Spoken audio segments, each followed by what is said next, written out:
ನಿಮಗನ್ನಿಸ್ಬೋದು ಅಲ್ಲಿ ಬಾಣಕ್ಕೆ ಲಕ್ಷ್ಯ ಯಾವುದು? ಶತ್ರುಗಳು ತಾನೇ, ಕೊಲ್ಲುವುದು ತಾನೇ. ಇದು ಭಗವಂತನ ಬಳಿಗೆ ಆ ಬಾಣ ಹೋಯಿತು ಅಂತಂದ್ರೆ ಭಗವಂತನನ್ನು ಕೊಲ್ತದೆ ಅಂತ ಹೇಳಲಿಕ್ಕಾಗ್ತದೆ. ಯಾಕೆ ಅಂತ ದೃಷ್ಟಾಂತ ಕೊಟ್ಟಿದ್ದಾರೆ ಅಂತ ನಿಮಗನ್ನಿಸ್ಬೋದು. ದೃಷ್ಟಾಂತ ಬ್ರಹ್ಮತಲ್ ಲಕ್ಷ್ಯ ಮುಚ್ಚತೆ ಅಂತೇನಿದ್ದಾರೆ. ಬ್ರಹ್ಮ ಲಕ್ಷ್ಯ ಆಗುವುದು ಹೇಗೆ? ನಮ್ಮ ಮನಸ್ಸೆಂಬ ಬಾಣ ಅದು ಪರಮಾತ್ಮನನ್ನು ಹೋಗಿ ಸೇರುವುದು. ಅದು ಯುದ್ಧದಲ್ಲಿ ಶತ್ರುಗಳಿಗೆ ಬಾಣವನ್ನು ಪ್ರಯೋಗ ಮಾಡಿದರೆ ಅದೇನು ಮಾಡ್ತದೆ? ಶತ್ರುಗಳನ್ನು ಹೊಡೆದು ಸಾಯಿಸ್ತದೆ. ಹಾಗೆ ಭಗವಂತನನ್ನು ಹೊಡೆದು ಸಾಯಿಸ್ತದೇನೋ ಮನಸ್ಸು. ಯಾವ ಅಭಿಪ್ರಾಯದಿಂದ ಬ್ರಹ್ಮವನ್ನು ಲಕ್ಷ್ಯ ಅಂತ ಹೇಳಿದ್ದಾರೆ ಅಂತ ಅನ್ನೋದು ಪ್ರಶ್ನೆ ಬರ್ತದೆ. ಈ ಬಾಣಕ್ಕೆ ಲಕ್ಷ್ಯ ಯಾವುದು ಸಾಯಿಸಬೇಕಾದ್ದು ಅದೇ ಲಕ್ಷ್ಯ ಅಲ್ಲ, ಅದೇ ಲಕ್ಷ್ಯ ಆಗಬೇಕು ಅಂತ ನೇಮೇನಿಲ್ಲ. ಉದಾಹರಣೆಗೆ ಈ ಉತ್ತರ ಗೋಗ್ರಹಣ ಸಂದರ್ಭದಲ್ಲಿ ಅರ್ಜುನ ಏನು ಮಾಡ್ತಾನೆ? ಬಾಣ ಪ್ರಯೋಗ ಮಾಡ್ತಾನೆ. ಹೇಗೆ ಗೊತ್ತೇ? ಭೀಷ್ಮಾಚಾರ್ಯರಿಗೆ, ದ್ರೋಣಾಚಾರ್ಯರಿಗೆ, ಕೃಪಾಚಾರ್ಯರಿಗೆ, ಆ ಗುರುಗಳು ಎಲ್ಲ ಇದಾರಲ್ಲ ದೊಡ್ಡವರು, ಅವರ ಪಾದದ ಮುಂದೆ ಎದುರುಗಡೆ ಭೂಮಿಯ ಮೇಲೆ ಬಾಣ ಪ್ರಯೋಗ ಮಾಡ್ತಾನೆ. ಅವರ ಮೈಗೆ ತಾಗಿಸುವುದಿಲ್ಲ. ಎದುರುಗಡೆ ಅವರ ಪಾದದ ಮುಂದೆ ಬಿದ್ದಿರ್ತದೆ ಆ ಬಾಣ. ಇದೆಯಾ ಬಾಣ ನೋಡೋಣ ಅಂತ ಎತ್ತಿಕೊಂಡು ನೋಡಿದರೆ ಅರ್ಜುನ ಅದರಲ್ಲಿ ಹೆಸರಿದೆ. ಅಂದರೆ ಬಾಣಗಳ ಮೂಲಕ ಭೀಷ್ಮಾಚಾರ್ಯರಿಗೆ, ದ್ರೋಣಾಚಾರ್ಯರಿಗೆ ನಮಸ್ಕಾರ ಮಾಡ್ತಾ ಇದ್ದಾನೆ. ಅದು ವೀರರು, ಕ್ಷತ್ರಿಯರು ಮಾಡ್ತಕ್ಕಂಥ ನಮಸ್ಕಾರದ ವೈಖರಿ. ಅದು ಹೋಗಿ ಬಂದು ಕಾಲು ಹಿಡಿಯುವುದಲ್ಲ, ಅದು ತಪ್ಪಾಗ್ತದೆ. ಕಾಲು ಹಿಡಿದ್ರೆ ಅವನು ಹೇಡಿ ಆಗಿಬಿಡ್ತಾನೆ. ಬಂದು ಕಾಲು ಹಿಡಿದು ನಮಸ್ಕಾರ ಮಾಡಿದರೆ ಅವನು ಹೇಡಿ ಆಗಿಬಿಡ್ತಾನೆ. ಅವನೇನ್ ಮಾಡ್ತಾನೆ? ಬಾಣದಿಂದ ನಮಸ್ಕಾರ ಮಾಡ್ತಾನೆ ಅರ್ಜುನ. ಅಲ್ಲಿ ಲಕ್ಷ್ಯ ಯಾವುದು? ಭೀಷ್ಮಾಚಾರ್ಯ, ದ್ರೋಣಾಚಾರ್ಯ ಇವರೇ ಲಕ್ಷ್ಯ. ಆದರೆ ಅವರ ಮೈಗೆ ಹೋಗಿ ಇದು ಮಾಡೋದಲ್ಲ, ಅವರ ಪಾದ ಮೂಲಕ್ಕೆ ಹೋಗಿ ಬಾಣ ಬೀಳ್ತದೆ. ಹಾಗೆ ನಮ್ಮ ಮನಸ್ಸು ಕೂಡ ಭಗವಂತನ ಪಾದ ಮೂಲಕ್ಕೆ ಹೋಗಿ ಬೀಳ್ಬೇಕು, ಭಗವಂತನನ್ನು ನಮಸ್ಕಾರ ಮಾಡಬೇಕು. ಆ ಅಭಿಪ್ರಾಯದಿಂದ ಬ್ರಹ್ಮವನ್ನು ಲಕ್ಷ್ಯ ಅಂತ ಕರೆದಿದ್ದಾರೆ. ಬ್ರಹ್ಮ ತಲ್ಲಕ್ಷ್ಯ ಮುಚ್ಚತೆ. ಪ್ರಣವೋ ಧನು ಶರೋಹಿ ಆತ್ಮ. ಆತ್ಮ ಅಂದರೆ ಮನಸ್ಸು ಅಂತ ಅರ್ಥ. ಆ ಮನಸ್ಸು ಏನು ಮಾಡ್ತದೆ? ಅದು ಬಾಣದ ಹಾಗೆ ಕೆಲಸ ಮಾಡ್ತದೆ. ಹೋಗಿ ಭಗವಂತನನ್ನು ಹೋಗಿ ಸೇರ್ತದೆ, ನಮಸ್ಕಾರ ಮಾಡ್ತದೆ. ಅಥವಾ ಒಂದು ವೇಳೆ ಶತ್ರುಗಳನ್ನು ಕೊಲ್ಲುತ್ತದೆ ಅಂತ ಇಟ್ಕೊಳ್ಳಿ, ಅದು ಆ ಬಾಣನೂ ಕೂಡ ಏನ್ ಮಾಡ್ತದೆ? ಶತ್ರುಗಳನ್ನು ಕೊಂದು ಅವರ ಶರೀರವನ್ನು ಭಗವಂತನಿಗೆ ಅರ್ಪಣೆ ಮಾಡ್ತದೆ. ಇದು ಪೂಜೆನೇ. ಇದು ಬ್ರಹ್ಮತಲ್ ಲಕ್ಷ್ಯ ಮುಚ್ಚತೆ ಅಂತಂದ್ರೆ ಶತ್ರುಗಳನ್ನು ಕೊಂದು, ಯುದ್ಧದಲ್ಲಿ ಶತ್ರುಗಳನ್ನು ಕೊಂದು ಅವರ ಶರೀರವನ್ನು ಭಗವಂತನಿಗೆ ಅರ್ಪಣೆ ಮಾಡಿಬಿಡ್ತದೆ, ಭಗವಂತನ ಪಾದಕ್ಕೆ ಹಾಕಿಬಿಡ್ತದೆ. ಅದರಿಂದಲೂ ಕೂಡ ಭಗವಂತ ಲಕ್ಷ್ಯ. ಅದು ಶತ್ರುವಿನ ಶರೀರವೇ ಮುಖ್ಯ ಲಕ್ಷ್ಯ ಅಲ್ಲ, ಅದು ಕೇವಲ ಬಲಿ. ಅದು ಬಲಿಯಾಗಿ ಅದನ್ನು ತಗೊಂಡೋಗಿ ಪರಮಾತ್ಮನ ಪಾದಗಳಿಗೆ ಹಾಕತಕ್ಕಂಥದ್ದು. ಈ ರೀತಿ ಆ ಧನುಸ್ಸನ್ನು ಎತ್ತಿದ್ದಾನೆ ದೇವೇಂದ್ರ. ಇಲ್ಲಿ ದೇವೇಂದ್ರನ ಅವತಾರನಾದ ಅರ್ಜುನ. ಇದೊಂದು ಯಜ್ಞ. ಹಾಗಿರುವಾಗ ಅವನೇ ಹೇಳ್ತಿದ್ದಾನೆ, ಏನೋ ಹತ್ಯೆ ಅಂತಂತ ಇದ್ದಾನೆ. ಸ್ವಜನರ ಹತ್ಯೆ ಆಗ್ತದೆ. ಇದು ಹತ್ಯೆ ಅಂತನ್ನೋದು ಪಾಪಕರ. ಇದು ಹತ್ಯೆ ಅಲ್ಲ, ಇದು ಯಜ್ಞ, ಇದು ಭಗವಂತನ ಆರಾಧನೆ ಅಂತ ನಾವು ತಿಳ್ಕೊಳ್ಬೇಕು. ಆಮೇಲೆ ಪ್ರಶ್ನೆ ಮಾಡ್ತಾನೆ, ಕುಲಕ್ಷಯ ಕೃತ ಪಾಪ ಅಂತ. ಕುಲಕ್ಷಯ ಆಗ್ತದೆ. ಈ ಪ್ರಶ್ನೆಗೆ ಏನಾದರೂ ಉತ್ತರ ಕೊಟ್ಟಿದ್ದಾನಾ ಅಂತ ಪ್ರಶ್ನೆ ಬರ್ತದೆ. ಮುಂದೆಗೆ ಏನು ಕಾಣಿಸುವುದಿಲ್ಲ. ಕುಲಕ್ಷಯದಿಂದ ಏನಾಗ್ತದೆ? ತುಂಬಾ ಅನರ್ಥಕರ ಅಂತ ಹೇಳ್ತಾನೆ. ಕುಲಕ್ಷಯ ಆಗಿಬಿಟ್ರೆ ಏನಾಗ್ತದೆ ಅಂತಂದ್ರೆ, ಏನೋ ಮೊದಲು ಅಧರ್ಮ ಬಂದು ಬಿಡ್ತದೆ, ಅಧರ್ಮ ಆವರಿಸಿ ಬಿಡ್ತದೆ. ಅಧರ್ಮದಿಂದ ಏನಾಗ್ತದೆ? ಕುಲಸ್ತ್ರೀಯರು ಇದ್ದಾರಲ್ಲ, ಅವರು ಏನು ದುಷ್ಟರಾಗುತ್ತಾರೆ. ಪ್ರದುಷ್ಯಂತಿ. ಸ್ತ್ರೀಯರು ವ್ಯಭಿಚಾರಾದಿ ದೋಷಗಳಿಗೆ ಅವರು ಪಕ್ಕಾಗ್ತಾರೆ ಹಾಗೆ ಹೇಳ್ತಾರೆ. ಅಂದರೆ ಕುಲದ ಹಿರಿಯರು ಎಲ್ಲ ಅವರು ಸತ್ತು ಹೋಗಿಬಿಟ್ರೆ ಆ ಹೆಣ್ಣು ಮಕ್ಕಳನ್ನು ಯಾರು ಹೇಳೋರಿಲ್ಲ, ಕೇಳೋರಿಲ್ಲ. ಅವರು ಸ್ವೇಚ್ಛಾಚಾರವಾಗಿ ಎಲ್ಲ ಅನರ್ಥ ಎಲ್ಲ ಮಾಡಿಬಿಡ್ತಾರೆ, ವ್ಯಭಿಚಾರಾದಿಗಳೆಲ್ಲ ಮಾಡಿಬಿಡ್ತಾರೆ. ಅವರು ದುಷ್ಟರಾಗಿ ಬಿಡ್ತಾರೆ. ಸ್ತ್ರೀಯರು ದುಷ್ಟರಾದರೆ ವರ್ಣ ಸಂಕರ ಆಗ್ತದೆ. ಯಾರು ಬ್ರಾಹ್ಮಣ, ಯಾರು ಶೂದ್ರ ಹೇಳಲಿಕ್ಕೆ ಬರೋದಿಲ್ಲ. ಯಾರಿಗೋ ಹುಟ್ಟಿರ್ತಾನೆ, ಅವ್ರನ್ನ ಕೇಳಿದ್ರೆ ಯಾರಿಗೂ ಗೊತ್ತಿಲ್ಲ ಅಂತಂತಾರೆ ಅವರು. ಮಕ್ಕಳು ಹುಟ್ಟಿದವರು ಯಾರಿಗೆ ಹುಟ್ಟಿದವರು ಅಂತಂದ್ರೆ ಅದು ಗೊತ್ತಿಲ್ಲ. ಪ್ರಾಣಿಗಳ ಹಾಗೆ ಪರಸ್ಪರವಾಗಿ ಅವರು ಸೇರಿಕೊಂಡು ಮಕ್ಕಳನ್ನು ಉತ್ಪಾದನೆ ಮಾಡ್ತಾರೆ. ಆ ಮಕ್ಕಳು ಯಾರು ಯಾವ ಜಾತಿ ಏನು ಗೊತ್ತಾಗುವುದಿಲ್ಲ. ಹೀಗಾಗಿ ವರ್ಣ ಸಾಂಕರ್ಯ ಬಂದುಬಿಡ್ತದೆ. ವರ್ಣ ಸಾಂಕರ್ಯ ಬಂತು ಅಂತಂದ್ರೆ ಏನು, ಪಿತೃಗಳಿಗೆ ಪಿಂಡ ಕೊಡ್ತಕ್ಕಂಥದ್ದು ಆ ಅಧಿಕಾರವೇ ಇಲ್ಲ ಅಂತ ಆಗಿಬಿಡ್ತದೆ. ಪಿತೃಗಳಿಗೆ ಪಿಂಡ ಇಲ್ಲ ಅಂದ್ರೆ ಅವರು ನರಕಕ್ಕೆ ಬೀಳ್ತಾರೆ. ಪಿತೃಗಳು ನರಕಕ್ಕೆ ಬೀಳುವುದು ಯಾವಾಗ ಅಂತಂದ್ರೆ, ನಾವು ನರಕಕ್ಕೆ ಬಿದ್ದರೆ ನಾವು ಮಾತ್ರ ನರಕಕ್ಕೆ ಬೀಳುವುದಲ್ಲ, ಅವ್ರನ್ನು ಎಳ್ಕೊಂಡು ನಾವು ನರಕಕ್ಕೆ ಬೀಳ್ತೇವೆ. ನಾವು ಒಳ್ಳೆ ಸತ್ಕರ್ಮ ಮಾಡಿದರೆ ಅವರು ಉದ್ಧಾರ ಆಗ್ತಾರೆ. ನಾವು ಸತ್ಕರ್ಮ ಮಾಡಿದರೆ ನಾವು ಉದ್ಧಾರ ಆಗುವುದನ್ನು ಮಾತ್ರ ಅಲ್ಲ, ಅವರು ಉದ್ಧಾರ ಆಗ್ತಾರೆ. ನಾವು ನರಕಕ್ಕೆ ಬಿದ್ದರೆ ಅವರನ್ನು ಎಳ್ಕೊಂಡು ಬಂದು ನಾವು ಕೂಡ ನರಕಕ್ಕೆ ಬೀಳ್ತೇವೆ ಜೊತೆಗೆ. ಇದು ದೊಡ್ಡ ಅನರ್ಥ. ಇದು ಅಂತವನು ಹೇಳ್ತಿದ್ದಾನೆ. ದೋಷ ರೀತಿ ಇಂಥ ದೋಷಗಳೆಲ್ಲ ನನಗೆ ಕಣ್ಣಿಗೆ ಕಾಣಿಸ್ತಾ ಇದೆ, ನೀನು ಕುಲಕ್ಷಯ ಮಾಡು ಅಂತ ಹೇಳ್ತಾ ಇದ್ದೀಯಲ್ಲ ನೀನು. ವರ್ಣಸಂಕರ ಕಾರಕೈಹಿ ಇಂಥ ನರಕೇ ನಿಯತಂ ವಾಸಃ ಭವತೀತಿ ಅನುಶುಶ್ರುಮ ಅಹೋಬತ ಮಹತ್ ಪಾಪಂ ಕರ್ತುಂ ವ್ಯವಸಿತ ವಯಂ. ನಾವು ದೊಡ್ಡ ಪಾಪ ಮಾಡಲಿಕ್ಕೆ ಹೊರಗಿದ್ದೇವಲ್ಲ ನಾವು ಅಂತ ಆಶ್ಚರ್ಯ ಪಡ್ತಾ ಇದ್ದಾನೆ. ಅಹೋ ಅಂತ ಇದ್ದಾನೆ. ಅಯ್ಯೋ ಏನಪ್ಪ, ನಾವು ದೊಡ್ಡ ಪಾಪ ಮಾಡ್ತಾ ಇದ್ದೇವೆ. ನಾವು ನರಕಕ್ಕೆ ಬೀಳುವುದು ಮಾತ್ರವಲ್ಲ, ನಮ್ಮ ಪಿತೃಗಳನ್ನೂ ಕೂಡ ನರಕಕ್ಕೆ ಹಾಕ್ತಾ ಇದ್ದೀವಿ. ಆದ್ದರಿಂದ ಅರ್ಜುನ ಹೇಳ್ತಾ ಇದ್ದಾನೆ, ನಾನು ಯುದ್ಧಕ್ಕೆ ಹೋಗುವುದಿಲ್ಲ. ಅವರಾಗಿ ನನ್ನ ಮೇಲೆ ಏನಾದರೂ ಆಯುಧ ಪ್ರಯೋಗ ಮಾಡಿದರೆ ಮಾಡಲಿ, ಸಂತೋಷನ ನನ್ನ ಪ್ರಾಣಾರ್ಪಣೆ ಮಾಡಿಬಿಡ್ತೇನೆ. ನಾನು ಮರಣವನ್ನೇ ಬಯಸ್ತೇನೆ. ಎಲ್ಲಿವರೆಗೆ? ಇಂಥ ಒಂದು ಅದ್ಭುತವಾಗಿರ್ತಕ್ಕಂಥ ಒಂದು ಉತ್ತಮವಾಗಿರ್ತಕ್ಕಂಥ ಕ್ಷತ್ರಿಯ ಜಾತಿ, ಪವಿತ್ರವಾಗಿರ್ತಕ್ಕಂಥ ಶರೀರ ಬಂದಿದೆ ಅರ್ಜುನನಿಗೆ, ನಾನು ಸಾಯ್ತೇನೆ ಅಂತ ಹೇಳ್ತಿದ್ದಾನೆ. ಆತ್ಮಹತ್ಯೆ ಮಹಾಪಾಪ. ಇದು ಆತ್ಮಹತ್ಯೆ. ಇದು ಮರಣವನ್ನು ಬಯಸುವುದಿದೆಯಲ್ಲ, ಆತ್ಮಹತ್ಯೆ. ಪ್ರೇತವಾಗಿ ಹುಡ್ತಾನಂತ. ಆಮೇಲೆ ಮರಣವನ್ನು ಬಯಸಬಾರದು. ಮರಣ ಬಂದರೆ ಬೇಡ ಅಂತ ಅನ್ನಬಾರದು ಅಷ್ಟೇ. ಅಂದ್ರೆ ದೇಹದಲ್ಲಿ ಮೋಹದಿಂದ ನಾನು ಮರಣ ಬರಬಾರದು ಅಂತ ಹಾಗೆ ಹೇಳಬಾರದು. ಮರಣ ಬಂದರೆ ಬರಲಿ. ಒಂದು ಶರೀರ ಹೋದರೆ ಇನ್ನೊಂದು ಶರೀರ ಕೊಡ್ತಾನೆ ಭಗವಂತ. ಏನು ಶರೀರ ಬೇಕು ತಾನೆ, ಶರೀರ ಕೊಡದೇ ಇರುವುದಿಲ್ಲ ತಾನೆ. ಒಂದ್ಸಲ ಮರಣ ಬಂದರೆ ಆಮೇಲೆ ಅವನಿಗೆ ಶರೀರವೇ ಇಲ್ಲ ಅಂತ ಮಾಡಿಬಿಡ್ತಾನ? ಹಾಗೆ ಮಾಡೋದಿಲ್ಲ, ಪುನಃ ಶರೀರ ಕೊಡ್ತಾನೆ. ಮರಣ ಬೇಡ ಅಂತ ಅನ್ನಬಾರದು, ಆದರೆ ಮರಣ ಬೇಕು ಅಂತಲೂ ಬಯಸಬಾರದು. ಇವನು ಮರಣ ಬೇಕು ಅಂತ ಇದ್ದಾನೆ ಈಗ. ಯಾಕೆ? ಶರೀರ ಮೋಹದಿಂದ ಬೇಕು ಅಂತ ಇದ್ದಾನೆ. ಕುಲಕ್ಷಯದಿಂದ ಇಂಥ ಅನರ್ಥ ಆಗ್ತದೆ ಅಂತ. ವಾಸ್ತವದಲ್ಲಿ ಕುಲಕ್ಷಯ, ಈಗ ಕ್ಷತ್ರಿಯ ಕುಲವನ್ನು ನಾಶ ಮಾಡಿದ್ದಾರೆ ಯಾರು? ಪರಶುರಾಮ ದೇವರು ಮಾಡಿದ್ದಾರೆ. ಶ್ರೀಕೃಷ್ಣನ ಮುಂದೆ ಅರ್ಜುನ ಹೇಳ್ತಾ ಇದ್ದಾನೆ, ಅವನಿಗೆ ಗೊತ್ತಿಲ್ವೇ? ಅವನಿಗೆ ಪರಶುರಾಮ ದೇವರು ಕ್ಷತ್ರಿಯ ಕುಲವನ್ನು 21 ಬಾರಿ ಭೂಮಿಯಲ್ಲಿ ಸುತ್ತಿ ಕ್ಷತ್ರಿಯ ಕುಲವನ್ನು ಸಂಹಾರ ಮಾಡಲಿಲ್ವೇ? ಏನಾಯ್ತು ಅದರಿಂದ? ಇಂಥ ಅನರ್ಥ ಎಲ್ಲ ಆಗಿದೆಯಾ? ಏನೋ ಸ್ತ್ರೀಯರು ದುಷ್ಟರಾಗುವುದು, ವ್ಯಭಿಚಾರ ನಿರತರಾಗುವುದು, ಎಲ್ಲ ವರ್ಣಸಂಕರ ಆಗುವುದು ಎಲ್ಲ ಆಗಿಬಿಟ್ಟಿದೆಯಾ? ಏನೂ ಆಗಿಲ್ಲ. ಪರಶುರಾಮ ದೇವರು ಏನು ಮಾಡಿದರು?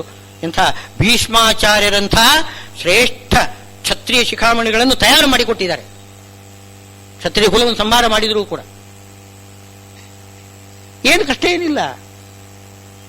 ಅದರಿಂದ ಕುಲಕ್ಷಯದಿಂದ ದೊಡ್ಡ ಅನರ್ಥ ಆಗ್ತದೆ ಅಂತ ಅನ್ನೋದು ಇದು ತಪ್ಪು. ಈ ಉದಾಹರಣೆನೇ ಹೇಳ್ತಾ ಇದೆ. ಪರಶುರಾಮ ದೇವರು ಮಾಡಿದ್ದು ಅದು ಪಾಪಕರ್ಮನ ಅದು. ಈಗ ಏನು ಕ್ಷತ್ರಿಯರು ಸಂಹಾರ ಆಯಿತು ಅಂತ ಇಟ್ಕೊಳ್ಳಿ. ಕ್ಷತ್ರಿಯರು ಸಂಹಾರ ಆದರೂ ಕೂಡ ಅವರ ಸಂತತಿ ಇರ್ತದಲ್ಲ, ಅವರ ಸಂತತಿ ಇರ್ತದೆ. ಕುಲಕ್ಷಯ ಆಗುವುದಿಲ್ಲ. ಸೈನಿಕರು 11 ಅಕ್ಷೋಹಿಣಿ ಸೈನ್ಯ ಬಂತು, ಏನು ಎದುರುಗಡೆ ನಿಂತಿದೆ, ಅವರನ್ನೆಲ್ಲ ನಾನು ಸಂಹಾರ ಮಾಡಿಬಿಟ್ರೆ ಕುಲಕ್ಷಯ ಆಗ್ತದೆ ಅಂತ ಹೇಳ್ತಾ ಇದ್ದಾರೆ. ಹೇಗೆ ಕುಲಕ್ಷಯ ಆಗ್ತದೆ? ಅವರ ಮಕ್ಕಳಿಲ್ವೇ? ಆಮೇಲೆ ಇವರೇ ಯಜ್ಞ ಮಾಡಿದರು, ಪಾಂಡವರು ಯಜ್ಞ ಮಾಡಿದರು, ಅಶ್ವಮೇಧ ಯಜ್ಞ ಮಾಡಿದರು. ಅಶ್ವಮೇಧ ಯಜ್ಞ ಮಾಡಿದಾಗ ಅವರ ಕುದುರೆಯನ್ನು ಕಟ್ಟಲಿಕ್ಕೆ ಕ್ಷತ್ರಿಯರು ಇದ್ರು. ಕ್ಷತ್ರಿಯರು ಕುದುರೆಯನ್ನು ಕಟ್ಟಿ ಹಾಕ್ತಾ ಇದ್ರು, ಅವರೊಂದಿಗೆ ಯುದ್ಧ ಮಾಡಿ ಬಿಡಿಸು ಬಂದು ಅಶ್ವಮೇಧ ಯಾಗ ಮಾಡಿದ್ದಾರೆ. ಇದೆಲ್ಲ ಪ್ರಾಯೋಗಿಕವಾಗಿ, ಏನೋ ಬರೀ ಏನೋ ಸೈದ್ಧಾಂತಿಕವಾಗಿ ಅಲ್ಲ, ಥಿಯರಿಟಿಕಲ್ ಅಲ್ಲ, ಇದೇ ವಾಸ್ತವದಲ್ಲಿ ನಡೆದಿದ್ದು. ಇದು ಕುಲಕ್ಷಯ ಆಗುವುದಿಲ್ಲ. ಒಂದು ಯುದ್ಧದಲ್ಲಿ ಅಲ್ಲಿರತಕ್ಕಂತಹ ವೀರರೆಲ್ಲ ಸತ್ತೋದ್ರು ಅಂತಂದ್ರೆ ಕುಲವೇ ಕ್ಷಯ ಆಗುವುದು ಅಂತೇನೋ ತಪ್ಪದು. ಕುಲವನ್ನು ಉಳಿಸ್ತಾನೆ ಭಗವಂತ, ಉಳಿಸ್ತಾನೆ. ಆಮೇಲೆ ಉಳಿಸಿದ್ದಾನೆ, ಪರೀಕ್ಷಿತ ರಾಜನನ್ನು ಉಳಿಸಿ ಕುಲವನ್ನು ಮುಂದುವರಿಸಿದ್ದಾನೆ. ಆದ್ದರಿಂದ ಎಲ್ಲ ಈ ಪ್ರಶ್ನೆಗಳು ಉತ್ತರ ಅಲ್ಲೇನೆ ಇದೆ. ಇದಕ್ಕೆ ಉತ್ತರ ಕೊಡಬೇಕಾಗಿಲ್ಲ, ಸುಮ್ಮನೆ ನಕ್ಕು ಬಿಡ್ತಾನೆ ಭಗವಂತ. ಒಂದು ವೇಳೆ ಎಲ್ಲ ಕ್ಷತ್ರಿಯರು ಪುರುಷ ಜಾತಿಯೇ ಎಲ್ಲ ಹೊರಟೋಯ್ತು ಅಂತ ಇಟ್ಕೊಳ್ಳಿ, ಸ್ತ್ರೀಯರು ಮಾತ್ರ ಉಳಿದ್ರು, ಕ್ಷತ್ರಿಯ ಜಾತಿಯಲ್ಲಿ ಪುರುಷರೇ ಇಲ್ಲ ಅಂತ ಇಟ್ಕೊಳ್ಳಿ. ಹಾಗಿದ್ರೂ ಕೂಡ ಆಗಿನ ಕಾಲದಲ್ಲಿ ಒಂದು ಸಮಾಧಾನ ಇದೆ. ಆಗಿನ ಕಾಲದಲ್ಲಿ ಬ್ರಾಹ್ಮಣರಿಂದ ಕ್ಷತ್ರಿಯ ಸ್ತ್ರೀಯರು ಮಕ್ಕಳನ್ನು ಪಡೆದು ಆ ಕ್ಷತ್ರಿಯ ಸಂತತಿಯನ್ನು ಮುಂದುವರಿಸಬಹುದು. ಯಾಕೆ ಇವನೇ ಇದ್ದಾನೆ ನೋಡಿ, ಅರ್ಜುನ ವಾಸ್ತವವಾಗಿ ಕ್ಷತ್ರಿಯಿಂದ ಬಂದಿದ್ದಲ್ಲ, ವೇದವ್ಯಾಸ ದೇವರಿಂದ ಬಂದಿರೋದು. ವೇದವ್ಯಾಸ ದೇವರು ಪಾಂಡು ಧೃತರಾಷ್ಟ್ರರನ್ನು ಹುಟ್ಟಿಸಿದರು. ಅವರಿಂದ ಹುಟ್ಟಿರತಕ್ಕಂಥವರೇ ಯಾರು ಅರ್ಜುನ ಮುಂತಾದವರೆಲ್ಲ. ಶುದ್ಧ ಕ್ಷತ್ರಿಯರಿಂದ ಬಂದಿದ್ದಲ್ಲ, ಇದು ಬ್ರಾಹ್ಮಣರಿಂದ ಬಂದಿದೆ. ಬ್ರಾಹ್ಮಣರಿಗೆ ಅಂತಹ ಒಂದು ಸಾಮರ್ಥ್ಯ ಇದೆ, ಅದು ಒಳ್ಳೆಯ ಕ್ಷತ್ರಿಯ ಸಂತತಿ ಬರ್ತದೆ. ಸಾಧಾರಣ ಕ್ಷತ್ರಿಯ ಸಂತತಿ ನಾಶ ಆದರೆ ಒಳ್ಳೆಯ ಕ್ಷತ್ರಿಯ ಸಂತತಿ ಬರ್ತದೆ. ಇದೆಲ್ಲ ಬೇಕಾದಷ್ಟು ಸಮಾಧಾನ ಇದೆ. ಅದಕ್ಕೋಸ್ಕರ ಶ್ರೀಕೃಷ್ಣ ಏನು ಉತ್ತರ ಕೊಡ್ಲಿಕ್ಕೆ ಹೋಗಲಿಲ್ಲ. ಅದನ್ನ ಕುಲನಾಶ ಆಗ್ತದೆ, ಅದಕ್ಕೋಸ್ಕರ ನಾನು ಅದು ನರಕಕ್ಕೆ ಸಾಧನ ಆಗ್ತದೆ ಅಂತ ಪಾಪ ನಾನು ಮಾಡ್ತಾ ಇದ್ದೇನೆ ಅಂತ ಅವನು ಹೇಳ್ತಾ ಇದ್ದಾನಲ್ಲ, ಅದು ಕೇವಲ ಅದು ಆವೇಶ, ಅಸುರಾವೇಶ ಪ್ರಯುಕ್ತವಾಗಿ ಅವನು ಹೇಳ್ತಿದ್ದಾನೆ. ಅವನಿಗೆ ತಕ್ಕ ಚಿಕಿತ್ಸೆ ಮಾಡಬೇಕೀಗ. ಏನ್ ಮಾಡಬೇಕು? ಮೊದಲಿಗೆ ನೋಡು, ನಾನು ಸಾರಥಿಯಾಗಿ ನಿಂತು ರಥವನ್ನು ನಡೆಸಿ ನಿನ್ನಿಂದ ಯುದ್ಧ ಮಾಡಿಸ್ತಾ ಇದ್ದೇನೆ. ನನಗಾಗಿ ನೀನು ಯುದ್ಧ ಮಾಡಬೇಕು, ನನಗೆ ಅರ್ಪಣೆ ಮಾಡಬೇಕು ನೀನು. ಇದನ್ನು ತಿಳಿಸೋದಕ್ಕೋಸ್ಕರ ಭಗವದ್ಗೀತೆ ಇಡೀ ಉಪದೇಶ ಮಾಡಿ, ನಿಮಿತ್ತ ಮಾತ್ರ ಭವ ಸವ್ಯಸಾಚಿ, ನಾನು ಕೊಂದಾಗಿದೆ, ನೀನು ನಿನ್ನ ಪಾಲಿನ ಕರ್ತವ್ಯ ನೀನು ಮಾಡಬೇಕು. ನೀನು ಕೊಲ್ಲದೆ ಹೋದರೂ ಕೂಡ ನಾನು ಕೊಂದು ಬಿಟ್ಟಿದ್ದೇನೆ, ನಿನ್ನಿಂದಲೇ ಆಗಬೇಕು ಅಂತೇನಿಲ್ಲ. ಆದರೂ ಕೂಡ ನೀನು ನಿಮಿತ್ತನಾಗಬೇಕು, ನಿನಗೆ ಅದರ ಪ್ರಯೋಜನ ಸಿಗಬೇಕು, ಅದಕ್ಕೋಸ್ಕರ ನೀನು ಯುದ್ಧ ಮಾಡುವುದು ನಾನು ಹೇಳ್ತಾ ಇದ್ದೇನೆ ಎಂಬುದಾಗಿ ಉತ್ತರ ಕೊಟ್ಟು ಅವನಿಂದ ಯುದ್ಧ ಮಾಡಿಸ್ತಾನೆ ಭಗವಂತ. ಎಲ್ಲಾ ಪ್ರಶ್ನೆಗಳಿಗೂ ಉತ್ತರ ಇದೆ, ಭಗವದ್ಗೀತೆಯಲ್ಲೇನೆ ಇದೆ. ಹೀಗೆ ಹೇಳಿ, ಏವ ಮುಕ್ತ್ವಾ ಅರ್ಜುನಃ ಸಂಖ್ಯೆ ರಥೋಪಸ್ಥ ಉಪಾವಿಶತ್ ವಿಸೃಜ್ಯ ಸಶರಂ ಚಾಪಂ ಶೋಕ ಸಂವಿಘ್ನ ಮಾನಸಃ. ಅವನಿಗೆ ಶೋಕ ಬಂದ್ಬಿಟ್ಟಿದೆ, ಮನಸ್ಸಿನಲ್ಲಿ ಶೋಕ ಬಂದ್ಬಿಟ್ಟಿದೆ. ಆ ಸಶರ ಚಾಪ ಅಂದ್ರೇನು? ಧನುರ್ಬಾಣಗಳನ್ನು ಕೆಳಗಡೆ ಚೆಲ್ಲಿ ಅವನು ಸುಮ್ಮನೆ ಕೂತ್ಕೊಂಡ್ಬಿಟ್ಟ. ವಿಷಾದ ಯೋಗ, ಅರ್ಜುನ ವಿಷಾದ ಯೋಗ. ಅರ್ಜುನನಿಗೆ ವಿಷಾದ ಬಂದಿರುವುದು ಕೂಡ ಭಗವಂತನ ಒಂದು ಯೋಗ ಶಕ್ತಿ. ಇದು ಅವನಿಗೆ ಅಸುರಾವೇಶ ಬಂದು ಅವನ ಮಾತಿನಿಂದ ಈ ರೀತಿ ಬಂತು. ಅದು ಒಳ್ಳೆಯ ಉದ್ದೇಶದಿಂದ, ಯಾಕೆಂದ್ರೆ ಮುಂದೆ ಗೀತೋಪದೇಶ ಮಾಡಬೇಕು, ಅದಕ್ಕೆ ತಕ್ಕ ರಂಗ ಸಜ್ಜಿಕೆ ಆಗಬೇಕು. ಅದಕ್ಕೋಸ್ಕರ ಅರ್ಜುನನಿಗೆ ಇಂಥ ಮೋಹವನ್ನು ಕವಿಸಿದ್ದು ಭಗವಂತನೇ. ಅವನ ಇದು ಅರ್ಜುನನ ತಪ್ಪಲ್ಲ, ಅವನು ಭಗವಂತನೇ ಸ್ವೇಚ್ಛೆಯಿಂದ ಲೋಕವನ್ನು ರಕ್ಷಣೆ ಮಾಡಲಿಕ್ಕೋಸ್ಕರ ಅರ್ಜುನನನ್ನು ನಿಮಿತ್ತ ಮಾಡಿಕೊಂಡು ಅವನಿಗೆ ಉಪದೇಶ ಮಾಡಿ, ಆ ಮೂಲಕ ಎಲ್ಲರಿಗೂ ಕೂಡ, ಧೃತರಾಷ್ಟ್ರನಂತವರಿದ್ದಾರೆ, ಎಲ್ಲರೂ ಕೂಡ ಅವರು ಕುರುಡರು ಇದ್ದಾರಲ್ಲ, ಅವರಿಗೆಲ್ಲ ಕಣ್ಣು ತೆರೆಸ್ತಕ್ಕಂಥ ಉಪದೇಶ ನಾನು ಕೊಡಬೇಕು. ಅದಕ್ಕೋಸ್ಕರ ಇವನಿಗೆ ಮೋಹ ಬರಲಿ ಅಂತ ಭಗವಂತ ಇಚ್ಛಾ ಮಾಡಿದ್ದಾನೆ. ಆದ್ರಿಂದ ಮೋಹ ಬಂದುಬಿಟ್ಟಿದೆ.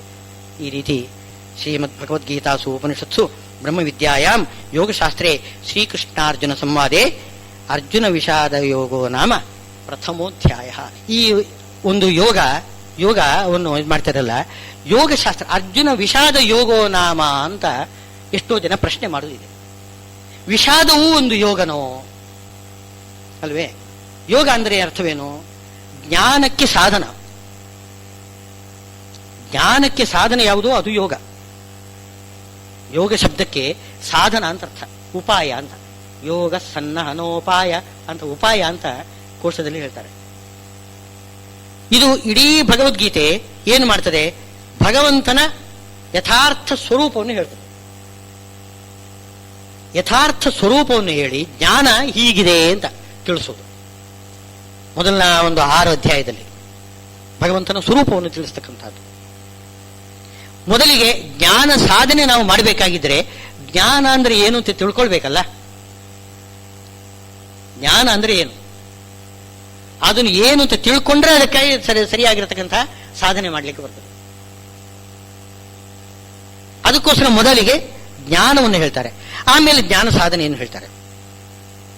ಅಂತೂ ಇಡೀ ಭಗವದ್ಗೀತೆ ಹೊರಟಿರೋದು ಯೋಗವನ್ನು ಅಂದರೆ ಜ್ಞಾನ ಸಾಧನೋಪಾಯ, ಅದನ್ನು ಉಪಪಾದನೆ ಮಾಡಲಿಕ್ಕೋಸ್ಕರ ಹೇಳಿರ್ತಕ್ಕಂಥದ್ದು. ಈಗ ಅರ್ಜುನ ವಿಷಾದ ಎಂಬುದು ಅದು ಜ್ಞಾನಕ್ಕೆ ಯೋಗನೋ ಅಂತ ಪ್ರಶ್ನೆ ಬರ್ತದೆ. ಜ್ಞಾನಕ್ಕೆ ಯೋಗ ಯಾವುದು? ವಿಷಾದ ಅಲ್ಲ, ವಿಷಾದ ಅಲ್ಲ. ವಿಷಾದವನ್ನು ಬಿಟ್ಟು ಅವನೇನ್ ಮಾಡಬೇಕು? ಧನುಸ್ಸನ್ನು ಎತ್ತಿಕೊಳ್ಳಬೇಕು. ಧನುಸ್ಸನ್ನು ಕೆಳಗಡೆ ಚೆಲ್ಲಿದ್ದಾನೆ, ಧನುಸ್ಸನ್ನು ಕೆಳಗಡೆ ಚೆಲ್ಲಿದ್ದಾನೆ. ಆ ಚೆಲ್ಲಿರತಕ್ಕಂತಹ ಧನುಸ್ಸನ್ನು ಇವನು ಎತ್ತಿಕೊಳ್ಬೇಕು. ಎತ್ತಿಕೊಂಡ್ರೇನೆ ಆ ಯಜ್ಞ ನಡೀತದೆ. ಯಜ್ಞ ಅಂತನ್ನೋದು ಸತ್ಕರ್ಮ, ವಿಹಿತವಾದ ಕರ್ಮ. ವಿಹಿತವಾದ ಕರ್ಮವನ್ನು ಮಾಡಿಬಿಟ್ರೆ ಅಂತಃಕರಣ ಶುದ್ಧವಾಗ್ತದೆ.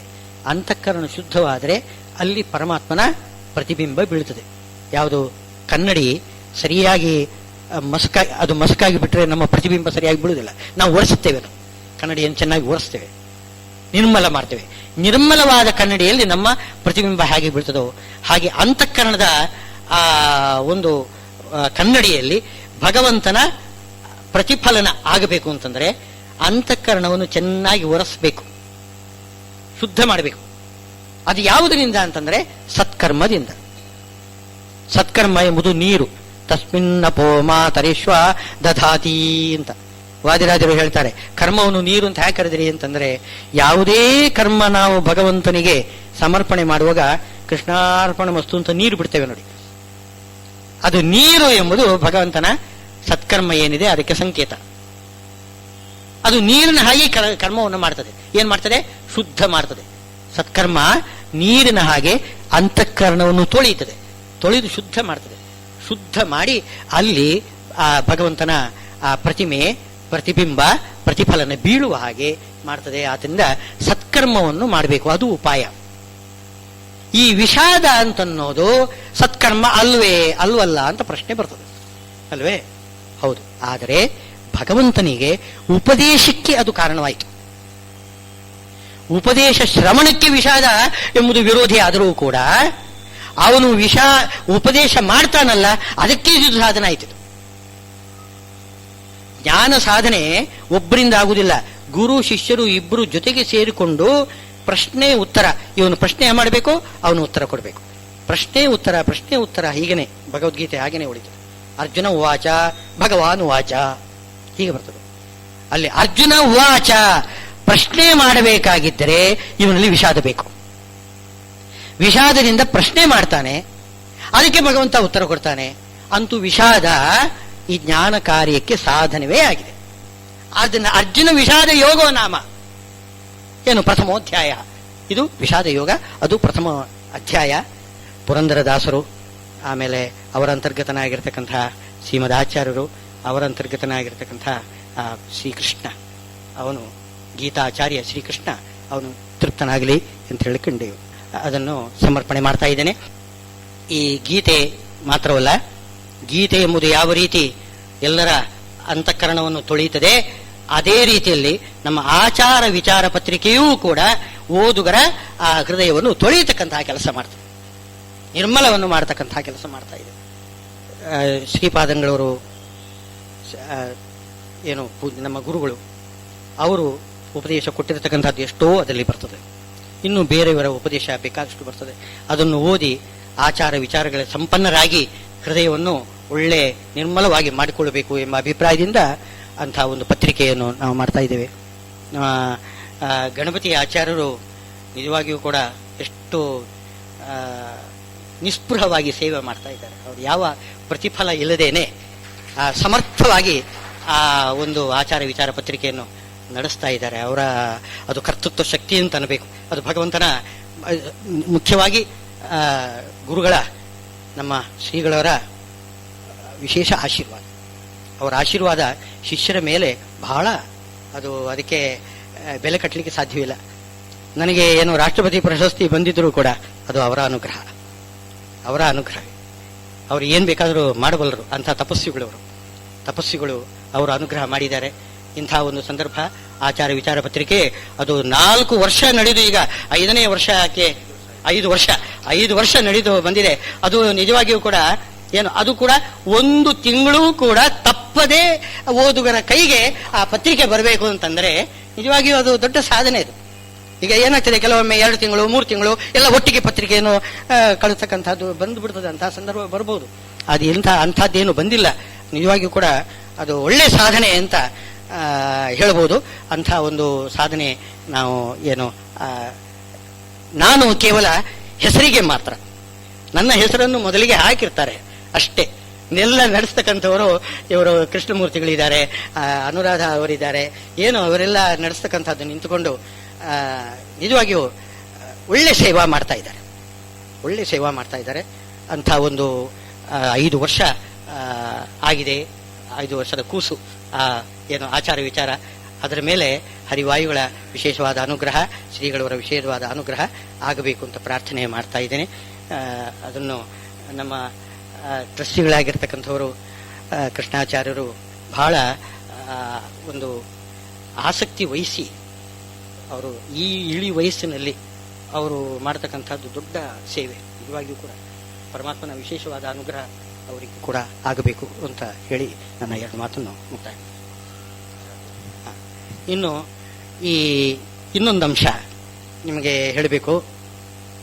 ಈ ಗೀತಾ ಪ್ರವಚನ ಅದನ್ನು ಆ ಸೇವೆಯನ್ನು ನಡೆಸ್ತಕ್ಕಂಥವರು ಡಾಕ್ಟರ್ ಉಷಾ ಕಮಲಾ ಅವರು ಗೀತಾಮೃತದ ಒಂದು ಪಾನ ತಾವು ಮಾಡುವುದು ಮಾತ್ರವಲ್ಲ, ಎಲ್ಲರಿಗೂ ಕೂಡ ಪಾನ ಮಾಡಿಸ್ತಾ ಇದ್ದಾರೆ.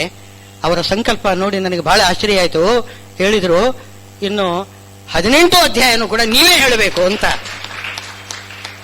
ನಮಗೆ ಹೇಳಿದ್ದಾರೆ. ನಮಗೆ ಬಹಳ ಆ ಅಭಿಮಾನ ನೋಡಿ ನಮಗೆ ಬಹಳ ತುಂಬಾ ಸಂತೋಷವಾಗಿದೆ. ನಮಗೆ ಅಂತ ಅವಕಾಶ ನಾವು ಹೇಳಬೇಕು ಅಂತಂದ್ರೆ ನಮಗೂ ಅವಕಾಶ ಕೊಡಬೇಕಲ್ಲ.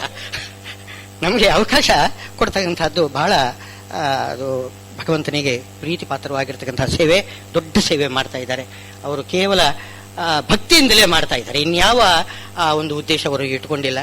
ಅವರಿಗೂ ಕೂಡ ಆ ಗೀತಾಚಾರ್ಯ ಅವನ ವಿಶೇಷವಾದ ಅನುಗ್ರಹ ಮಾಡಬೇಕು ಅಂತ ಹೇಳಿ ನಾನು 1-2 ಮಾತನ್ನು ಮುಕ್ತಾಯ ಮಾಡ್ತೇನೆ. ಶ್ರೀಕೃಷ್ಣ ಅರ್ಪಣ.